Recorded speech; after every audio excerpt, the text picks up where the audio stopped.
Hello, friends. I am so honored to welcome my friend and fellow homeschool mom, Amy Sloan, to Writers Talk Classical Education, a capsule podcast. We have a special treat for you today because this brand new episode is on using levity, imagination, and wonder in the classical homeschool. Amy and her husband John are second generation homeschoolers to 5 children, ages 7 to 17 years, including a soon-to-be homeschool graduate. The Sloan family adventures together in North Carolina, where they pursue a restfully classical education filled with books, conversation, and not-so-occasional nerdiness. If you hang out with her for any length of time, you'll quickly learn that she loves overflowing book stacks, giant mugs of coffee, beautiful memory work, and silly memes. At any moment, she could break into song and dance from 90s country music or Shakespeare. Amy encourages homeschoolers through her Homeschool Conversations with Humility and Doxology podcast and at humilityanddoxology.com. Hi, Amy. Hey, Holly. Thanks for having me on today. Thank you so much for coming to Writers Talk Classical Education and chatting with us. I would just like to start by asking, what is your education background, Amy? Were you classically educated or were you homeschooled? Yeah, so I was homeschooled. I'm a second generation classical homeschooler. I sometimes joke that I was classically educated before it was cool. We had a home rich in literature, imagination, wonder, big ideas, lots of discussion, seeing the connections across the curriculum, and even some Latin and logic and other things like that.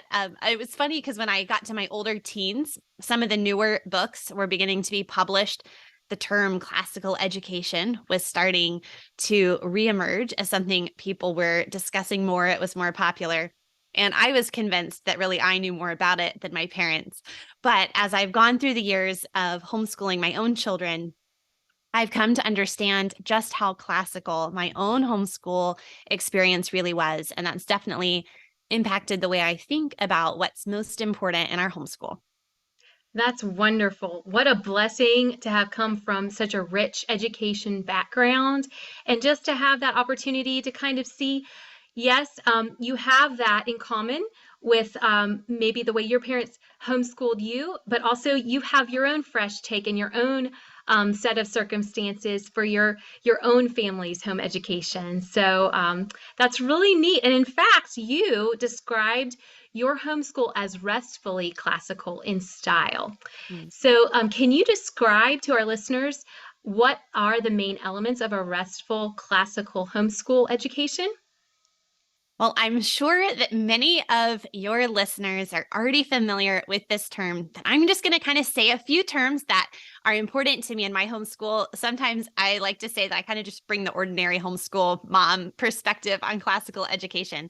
So just a couple things that I think about when I think about what it means to be a restful classical educator. So the term schole, the Greek word that we get our word school from, actually means leisure. But this is not something where it's like our free time, Netflix and ice cream on the couch kind of leisure. But it's this idea that a free person is going to have time to contemplate the biggest ideas, the things that are most important about what make us human. And so that's like an idea when I think about my homeschool. Rather than trying to cram in a bunch of knowledge, I want my children to have wonder, to have curiosity, to have humility as they see themselves in a bigger picture, the course of history, the great minds, the great ideas, to have that humility as they think about what we're learning. And the end of learning being wisdom, which as a Christian classical educator, I see coming from the fear of the Lord. And so that's like one little way I think about restful learning. Another thing I think it's helpful to remember as a classical educator is this idea of multa non multum, right? So the less is more kind of idea. We're not just trying to do all of the possible subjects and memorize all the possible things. There are too many good books, let alone great books, to read, too many good poems, too many things. And if we try to do all of them, we'll just sort of be surfacey. We won't really have the time to explore deep ideas and deep thoughts to consider well, to have those big conversations. So I think about that too. As homeschool moms, it can be easy to feel like we have to do all the things. We don't want to leave a gap anywhere. And just to sort of set myself free from that burden, we will leave things out, and that's okay. I'm going to even leave out some good things because there's just too many to fit into a finite homeschool life. But the things that we do choose to contemplate and to read and study together, I want to do so deeply and well and with joy. And then as a Christian classical educator, I also think about the idea of resting in Christ, resting in his work, knowing it's really easy to, especially as a classical educator, to feel like I got to achieve something great, do some really big thing. And the humility that comes from realizing that Jesus has already done all the good work, and I can rest in that and then move forward in the good works he's prepared for me, like it says in Ephesians 2. That would be another really key part and thing that comes to my mind often as a homeschool mom. That's really good stuff. I mean, thinking about an education that liberates, what's more liberating than realizing that Christ has done all the hard work ahead of time, and we can rest in his power, and he has a purpose for our lives, and he's going to direct our paths, and he gives us just what we need every day. But I love how you can tie in the classical education and the Christian education. They really are one and the same, because all truth, if it is indeed truth, points to God. So I love that. Thank you for sharing and for explaining that to us. And so, we homeschool moms, we think about all the ways we could educate our children, and there's so many ways to create a good homeschool environment for our kids, a good homeschool atmosphere. It can be a lot of fun, but don't get me wrong, there's some days when it's just hard and it can feel too serious. So for example, if I'm hyper focused on productivity and just getting things checked off the list, I know for a fact that I don't smile as much around my kids. I don't laugh as much or use humor or levity in my teaching. And I know that levity sometimes is defined as like treating a serious matter in kind of a disrespectful way, but that's not really what I'm talking about here when I use the word levity in the homeschool. I'm talking more about humor and lightheartedness in our attitudes. So this levity, though, it's hard sometimes to muster up. And I just, knowing that you have a few more years of experience than I do, how do you use levity in your homeschool? And how do you select? I guess these are two different questions. How do you select what to approach with levity and what to approach with more seriousness when you go about your homeschool day? When I think about the word levity, the way you're describing it, this lightheartedness, I think about joy, right? I think about a broken spirit drying up the bones, but a cheerful heart being good medicine, right? And how often as a homeschool mom do I find myself, I mean, even today, stressing with my 8-year-old over his piano practice. If he had just sat there and done what I told him to do with a joyful heart, it would have been fine. But of course, he was struggling, and I was then getting very agitated and irritated. And that led to no joy in his life or my own. That was not helpful in our relationship or even in the learning. So I think about this idea of wanting to have this joyful, cheerful heart that is good medicine for those hard days. And, I fail often, repent, and pick myself back up again. But some of the things I think about, some are a little bit silly and then some a little more serious. So like on a silly level, like you can do this today. Anyone who's listening, do this today, homeschooler or not. If you have an older student, a teen or a tween, send them a silly meme. Get in a habit of when you find that nerdy kind of like Shakespeare or science or, Iliad related humor, get in a habit of sending those little memes to your teen. And it's really fun when they start sending fun ones back to you. it's just a way to kind of like wink at them a little bit, like, hey, I see you. Like, yeah, this is hard, but here's something really funny. And I know you're going to get this inside joke. It's a way to build that relationship. I love And if you, that. yeah. And if you have younger kids, like tell them funny jokes or, you know, again, I don't mind a little bit of potty humor in its proper place with your little ones, especially, your little boys or whatever. Yeah. Like enter into some of those silly moments with them. Don't be afraid to laugh at yourself. Be willing to be wrong. Oh man, mom just completely mispronounced that word. Let's look it up. That is so silly. We don't have to be serious and proud and afraid for our children to see that we don't know everything. In fact, when they see us not knowing everything and approaching learning with this sort of like, hey, isn't this fun? We get to learn something new. That attitude is contagious. So I think that's one aspect of it. And I know you're a Chesterton fan as well. I was looking through one of my Chesterton books earlier today, and I found a quote that I wrote down. So I'll write it. I'll read it to you correctly. And Yeah. he said, "It is easy to be heavy, and it's hard to be light." Hmm. And I think that's really sobering as we think, especially as classical educators. Perhaps there's a bit of a stereotype. We've got our tweed and our pipes, and we're thinking very philosophical thoughts all the time in Greek and Latin. And, there's a sense Yeah. in which it's kind of easy to do that. Yeah. I'm Anybody can do that. imagining that person right now. I mean, just the caricature in my Yeah. mind. Yeah. Like we can learn some Greek and Latin. We can talk some big talk. But it's hard to approach some of these things with humility, with joy, with wonder, with just that playfulness that I think God, that's how he views this world. Another Chesterton thing, he talks about how the sun rises every day, right? And it's like God is saying, oh, do it again. Do Yes. it again. Just like a little child who's laughing because they're so excited about that simple, ordinary thing. Let's do it again. So I think that would be another aspect of levity is like, do it again, find the joy in the simple things and then share that joy. It's contagious. That's some good stuff. Yeah, another Chesterton quote. I just wanted to piggyback on your Chesterton quotes. I'm sure a lot of listeners have heard this one. It's repeated a lot, but angels can fly because they can take themselves lightly.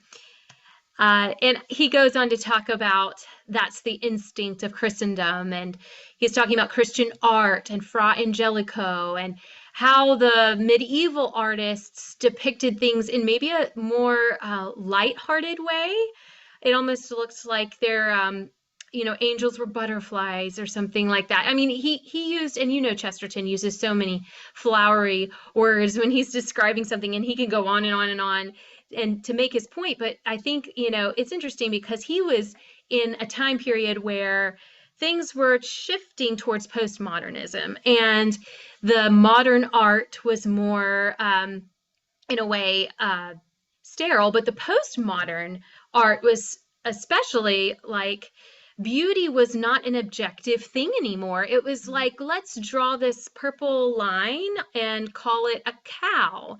And, it's what you want it to be. But beholding something that's objectively beautiful has merit. And he wanted us to remember that when he was talking about the medieval artists. And it just, it paints a picture in your mind about maybe how they, there was some deep levity of the Middle Ages that maybe we can't quite relate to in our context. But as Christians, we do. We have that deep joy that we can always go back to. So, And I think it is connected a lot to humility, to not taking ourselves quite so seriously.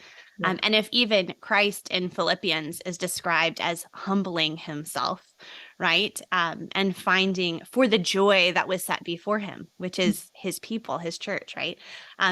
What could be greater than to imitate that in our homeschools? Yes. And that's a dying to, like killing your sin, dying to self type of thing that takes place every hour. It's so easy to get caught up in the fear of well, are they getting everything that they need to be getting? Or what's this person over here doing? The comparison game, or the composite homeschooling mom that we, take all these different aspects of homeschooling moms from across the population, but we put them all together into this one woman who is like superwoman, and that just doesn't exist, right? That's right. Yeah. Well, that's awesome. I think that G.K. Chesterton, he definitely had that self-deprecating humor, and I appreciate that in him. It helps me to realize, that might be a good example. Like he, among many others, having that humility and that self-deprecating humor that enough to, be able to laugh at yourself. That's something that I can aspire to, and I'm sure a lot of homeschooling moms out there who are caught in the thick of it, they really might feel like this is a serious moment and we need to just push through and try and strive. But it all goes back to like remembering, like you were saying, humility and what Christ has already done for us. And that brings us to a point of liberation and deep joy. So cultivating whimsy, I know that's kind of a similar thing to levity, but by definition, I actually looked it up, is playfully quaint or fanciful behavior or humor. So going along with how you're homeschooling from a place of humility and, being able to connect with your children and making your homeschool more maybe about the relationship than about, just the task to get the job done. How do you cultivate whimsy without losing sight of what needs to be done? You still have things you got to do. And when you're in the thick of your homeschooling day, how do you cultivate that whimsy? I think one of the things that has really helped our family is starting the day with a morning time routine, which I know your family enjoys as well. And that's the time where we can bring in not only scripture, which I think I didn't, answer that part of your question earlier, but there are things that are serious and weighty. And there are times, just like, in Ecclesiastes, there are seasons, there are times to joke, and there are times when it's appropriate to be somber and serious. So I love, though, to be able to spur on the imaginations of my children with big ideas, get them to ask questions. I think that's all part of whimsy, just this curiosity, like not always assuming that we know the answer, or maybe even not assuming that we're not interested in a subject, but choosing to be interested even in something we don't understand and wanting to learn it more. So bringing in good stories, beautiful poetry, those ideas, and just sort of playing with words, playing with ideas, thinking about them outside the box. I think those are some ways that we bring whimsy. And I think the easiest way that I've been able to do it in my homeschool, make sure it's prioritized, is to bring those things into our morning time. Yes, morning time has been a wonderful joy. It's probably my favorite part of the day, to be honest. Mine too. Everybody's fresh, and it's just so nice to be able to behold something, beautiful and true right at the beginning of the day. Yeah. It's like Anne of Green Gables, she says, it's a new day with no mistakes in it yet. That's how I feel at morning time. I mean, don't worry. We get mistakes within a few minutes. Oh, yeah. It still is a fresh way to start. It's great. It's like, God's mercies are made new every morning, and you're just reminded of that with each new morning time. Really, that's a great way to connect the two ideas of newness and just having that tradition of meeting together. So, going along with whimsy, I know that your family has enjoyed fairy tales before. I know that G.K. Chesterton also, in my research of G.K. Chesterton's life, when he was a child, he loved George McDonald. Are you familiar with George McDonald, Amy? A little bit. I've read some of him, but not as much as I hope to one day. Yes, I think right now, I mean, I have not really sat down and read a lot of his fairy tales, but right now we are listening to an audiobook of The Princess and the Goblin. And it is a great exercise in vocabulary for my kids, but it's also just a great exercise in imagination. So I think that's one thing one of G.K. Chesterton's favorite things to do as a kid was to read and to imagine. And George MacDonald was Scottish author, poet, and a minister, a Christian minister. And so he lived in the 1800s, and he has this quote I'm going to read to you. The imagination is aroused by facts. It helps us conform the soul to reality. I didn't know that he was also a science tutor. I didn't know that was in his background. But he believed that there is no separation between science and the imagination. He would say that science does not work without the imagination. And if imagination is the architect, then science, the intellect is the construction worker. So I'm curious to hear your thoughts on this, because science and math, sometimes I think, in my mind, I don't hear as much about them in the classical education. But I think a lot of our listeners would love to hear how you teach science and math from a classical perspective. Do you ever feel like the instructions are vague for teaching, like the sciences and math in the classical way? Yeah, it's interesting. I've been thinking about this a lot more recently, actually, because I interviewed Ravi Jain on my podcast about his new book about natural philosophy, natural science, natural history. And I was really struck by how far I personally, but also I think the classical education movement as a whole, how far we have to go to really reclaim a classical view of what we now would call science, especially in the older grades, the older ages. However, I was at the same time really encouraged by my conversation with Ravi, because I was like, oh, I think I've actually been classical more than I realized in the younger grades with these topics. So let me explain a little bit what I mean there. I have always really emphasized connecting to God's creation and just being amazed by it. That's been a huge priority. We take our kids to the planetarium. We will sometimes read books or even watch documentaries, like exploring these just wild and amazing things, the way animals work and the way, just the way things in the natural world operate. I was always like a liberal arts passionate person growing up, but even so, I will tell you, as much as I love history and Shakespeare and literature and all that, I don't think any subject fills me with as much awe, like a true sense of awe and worship and just doxology as science. When I go and I see the stars, the work of God's hands, and I realize like how small we are and yet how important we are to the Lord, and just the way that the signs and the seasons are working, I'm just amazed. When I look at a human cell, I'm amazed. And so those are some ways I think that we don't think about that being classical.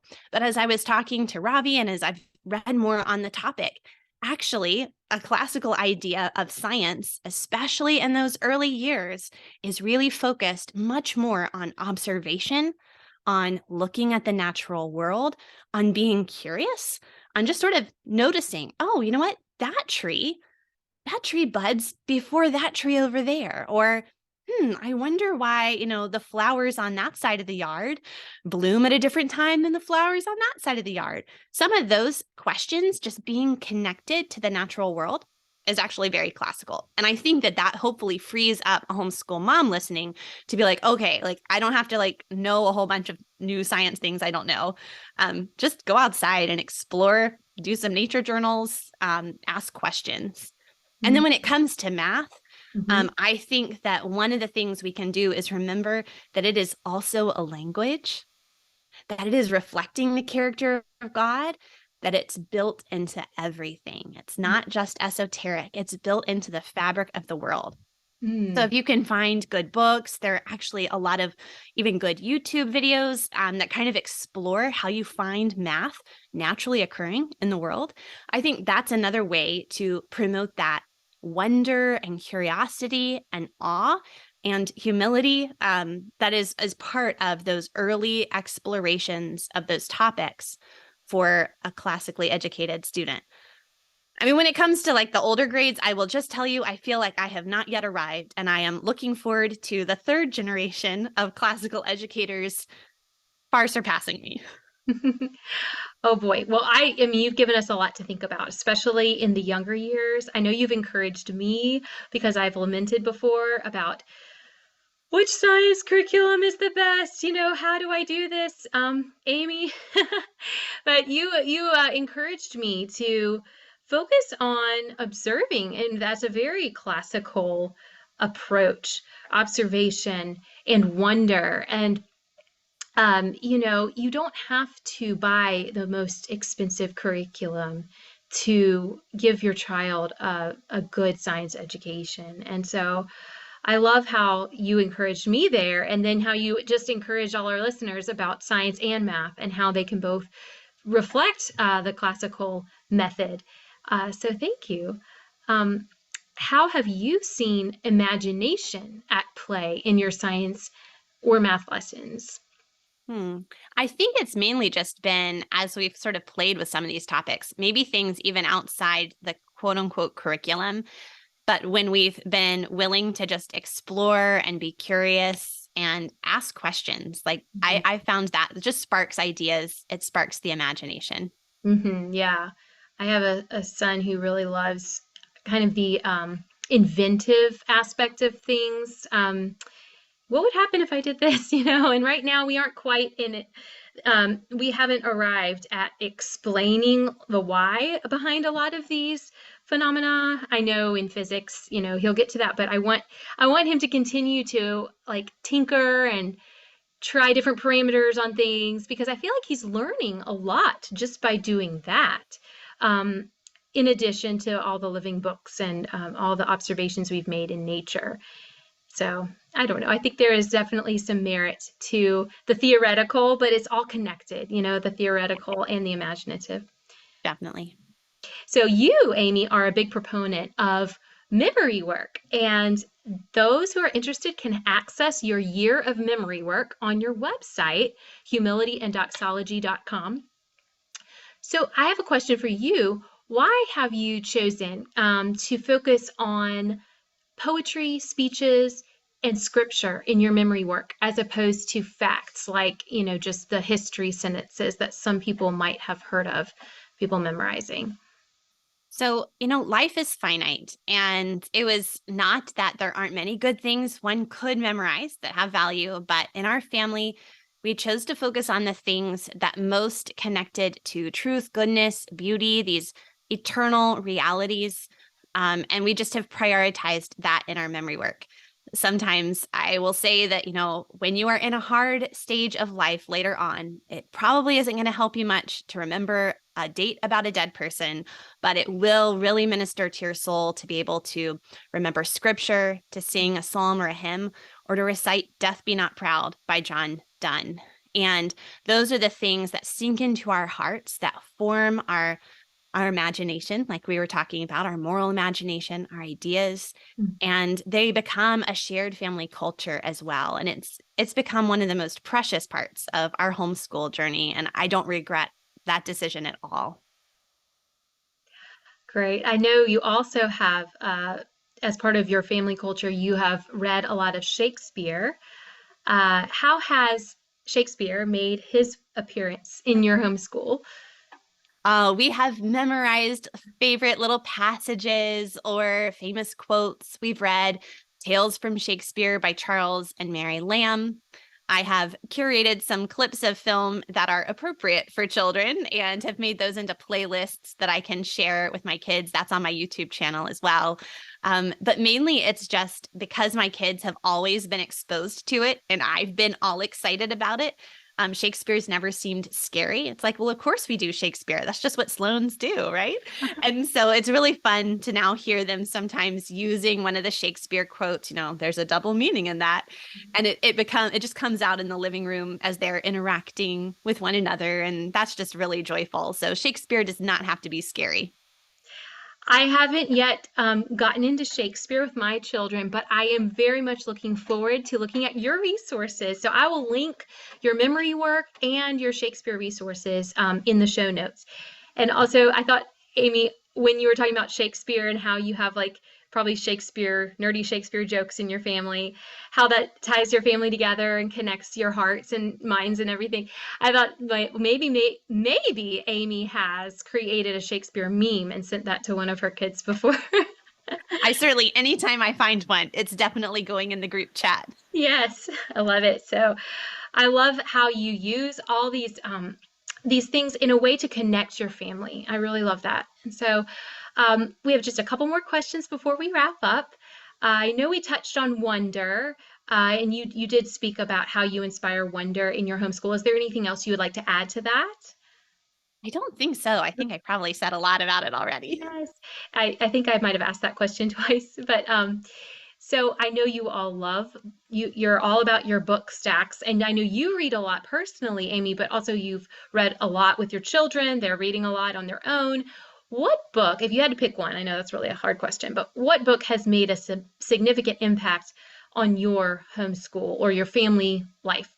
Mm. So if I were going to recommend a book like for mom or for the homeschool parent, I would really recommend Abolition of Man by C.S. Lewis and The Liberal Arts Tradition that I mentioned earlier. Those are two excellent books for any educator, home educator or not. And then when I think about like a read aloud that's just that stirs the heart, yeah, that's really hard to choose. There have been so many good ones. So I'll just cheat and use the one that I'm reading aloud right now, which is Across 5 Aprils. We have read that one aloud probably 4 or 5 times over the course of our homeschool journey so far, and I hope to read Wow. it again in the future. It's a really beautiful coming of age story, and the whole family can enjoy it together. I've heard that one is really good. My mother-in-law told me about it. So we'll have You'll to. cry. I'll just warn you. I cry like every chapter, Oh sometimes my more than goodness. once. I don't know if I'm ready for that, but yes, okay. Well, I will be linking those titles. So you had Across 5 Aprils, you had The Abolition of Man, and what was the third one? The liberal arts tradition. The Liberal Arts Tradition. Mhm. Okay. Thanks, Amy. Well, to wrap things up, we want to know where we can find you on the internet. Thank you. Well, I would love for you to find my podcast. That's Homeschool Conversations with Humility and Doxology. You can find my website at humilityanddoxology.com. And then I'm at Humility and Doxology, YouTube, Facebook, and Instagram. So I look forward to connecting with your listeners. I'm grateful that you came to talk to us today about levity and wonder and imagination and going back to humility and doxology. So thank you so much, Amy. Your words do carry a lot of weight, especially since I know you're graduating somebody in just a short few weeks. I know I you probably don't know. want me to talk about that, but No congratulations. crying on this podcast. I know, no crying aloud. No, you can cry. We'll walk through it. It'll be fine. But I really appreciate your words, and I know we could talk a lot more, and we probably will. But we need to probably draw this episode to a close for the sake of time. So thank you so much, Amy, for joining us on Writers Talk Classical Education. Thank you, Holly.